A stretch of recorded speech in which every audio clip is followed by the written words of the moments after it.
episode 47, part 3 of Kenya's premier sports video podcast, the 3 Quarters Podcast. We'd like to remind you to jump onto the hashtag Road to Japan to support the Kenya Simbas as they are still looking to qualify for the Rugby World Cup in 2019 in Japan.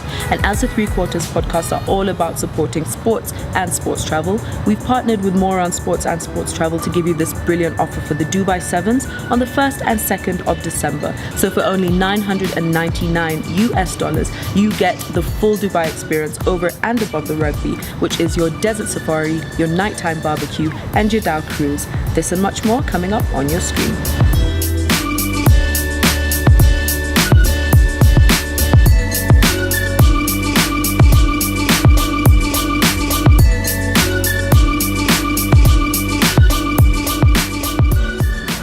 I'm Demima Duffield. This is Ngashi, official noisemaker. Jeringus, Kenyana. Alright, so in part 3, as you know, we go into sports other than rugby. It's just like the boring. Okay, no, it's not boring. It's not boring. Alright, so we start off with the fact that Kenya get to host CECAFA, the CECAFA Challenge Cup. Yes. Starts on 25th November, runs into December. Yeah. It's good to see that this tournament is back. So it's been away for the last 2 years. Last was held in Ethiopia, with Uganda turning our winners 1-0 against Rwanda. It's good to see that. First of all, Kenya were the only guys interested in hosting the tournament. I don't think any other country wanted to, but it was going to be more of a test to see if we could handle Chan. But Chan has already been taken away. Good to see that this will not taken away; it will actually go on. And I can only hope that the venues in Nakuru, Kakamega, and Kisumu will be ready for the tournament. Of course, the reason they've taken it to Kakamega, Kisumu, and Nakuru, is because Nairobi, Nyayo Stadium is under renovation. Yes. And my guess, they talk about Kasarani being reserved for a function. My guess is the inauguration. I'm not too sure about it. But that's the reason why it's been taken to these 3 towns. I think it's a good move because it opens up, not really opens up the game. Football is big, but it takes me back to when we were coming from Kakamega. We had just watched Kabra's face Impala, and we used the route through Muhoroni, and there's a Muhoroni youth have a team there, and I remember the amount of people who are there at the stadium watching the game. So it's a good thing. It's a good thing for the Mashinani guys just to feel that they're involved in this action, and it's not only Nairobi guys who get to witness these games. Machakos is also on standby, but I think CECAFA should reserve it.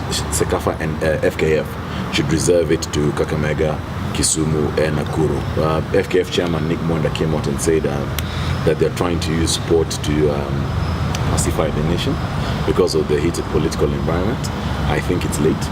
I think they should have done it before, but anyway, all in all, I think it's going to be a good move in terms of trying to cool down the tension that's there in the palpable tension that's there in the country. All right.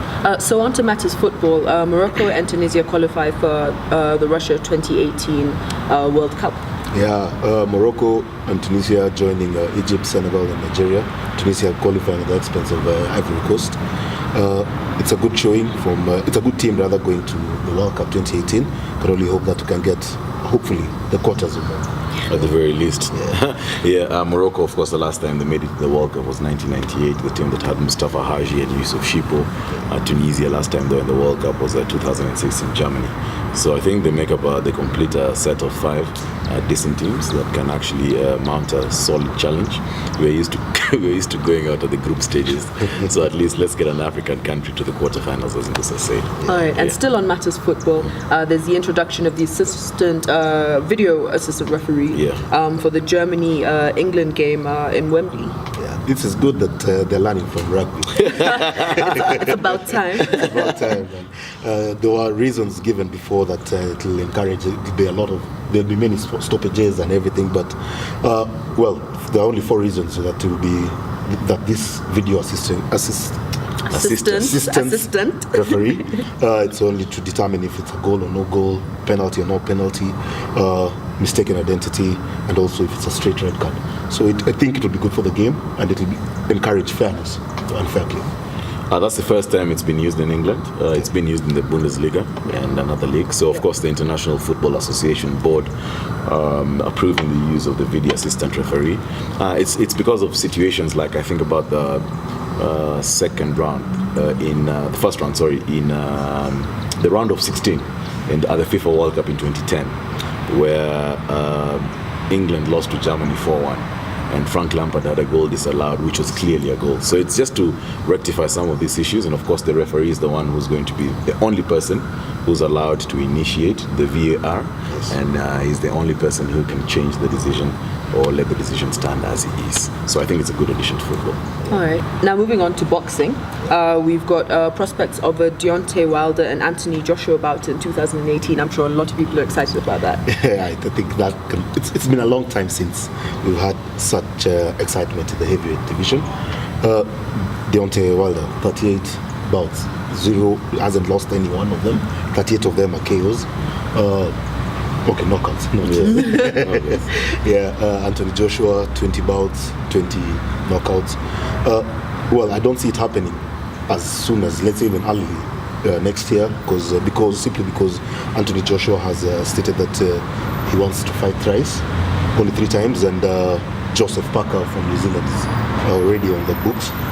Wilder maybe the last fight, maybe his last fight of the year, or maybe the second one, but it will be very big for the heavyweight division. We've been only hearing of Mayweather and the likes, so it's high time that we go back to the heavy guys. Heavy guys. Yeah. So the promoter, AJ's promoter, Anthony Joshua's promoter, Eddie Hearn, of course, was in the US last week, and he was able to meet Deontay Wilder's promoters. Of course, Deontay Wilder is the WBC champion, and Anthony Joshua holds both the IBF and the WBA belts. And Eddie Hearn said that there's no question that there's going to be a bout between Deontay Wilder and AJ and Anthony Joshua next year. The issue is just to do with pay, and that's what they're trying to rectify.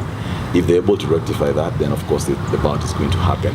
As to who is going to win, I'll be lying if I said I can come up with a clear shot winner. I mean, I've watched some of Deontay Wilder's fights. This guy is vicious. He's brute. He's vicious. Anthony Joshua is no mean feat. I mean, he beat Vitaly Klitschko early in the year.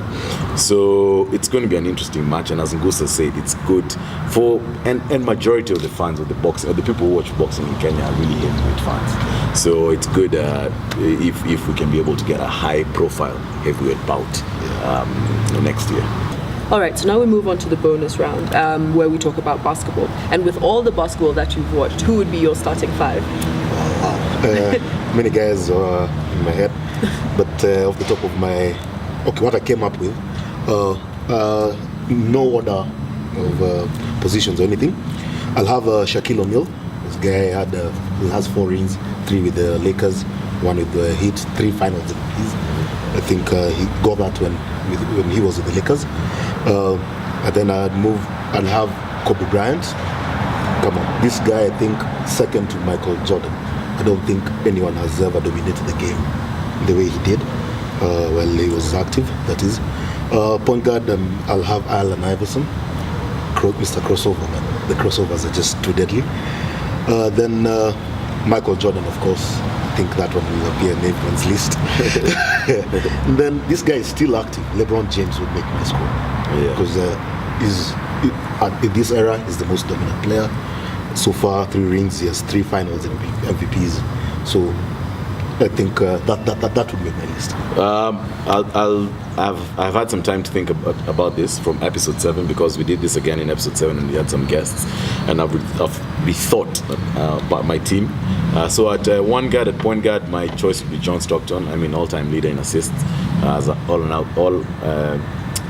out floor general. I'd pick John Stockton. Shooting guard, no debate, Michael Jordan. There's no debate about it. Small forward, the last time I'd chosen LeBron James because of his dominance, but I'm going to change it, and I'm going to choose Scottie Pippen just because of defense. Because he was almost the best defender in the 90s, and that's why I'm going to choose him. Rodman. Yeah, I mean, there's Rodman, but I'm choosing at small forward. Okay. So at power forward, I'd have, if I'm going to choose John Stockton at point guard, then my power forward is going to be Karl Malone because of the screen role, and also, and the reason why I remove LeBron from small forward and bring in Pippen for defense is because Malone is also a scorer. Yeah. So that's why I have Malone as my point guard. Now, this was the toughest. At center, it's between Shaquille O'Neal and Hakeem Olajuwon. I would go with Hakeem Olajuwon just because of rim protection.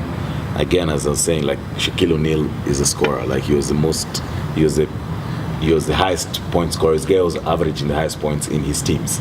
So I'd choose Hakeem because of his rebounding and just the rim protection.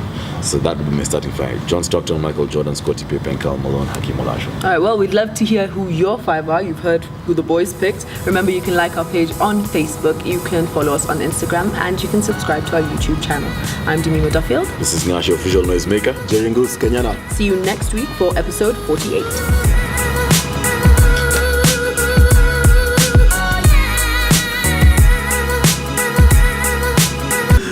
Stuff and I missed it. So it's that when goose is alone is goose. At but when he's with his bros is geese. They're geese.